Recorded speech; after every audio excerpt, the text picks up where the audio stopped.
Hello and welcome! In this video I'll show you how to edit a YouTube playlist on either an Android or iOS device. To get started, open up the YouTube app on your phone. Then tap on the library icon located at the bottom right corner of your screen.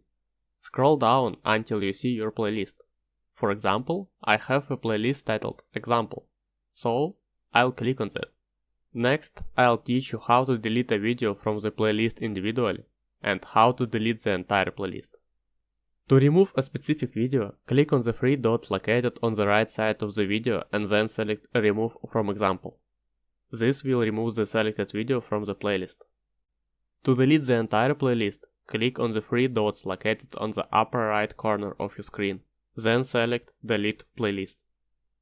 Confirm that you want to delete the playlist and wait for it to be deleted. Refresh YouTube app and the playlist will no longer be visible. I hope this video was helpful. If it was, please give a thumbs up and subscribe to my channel for more tutorials like this. Also, don't forget to hit the bell notification button so you won't miss a video. Thanks for watching and have a great day.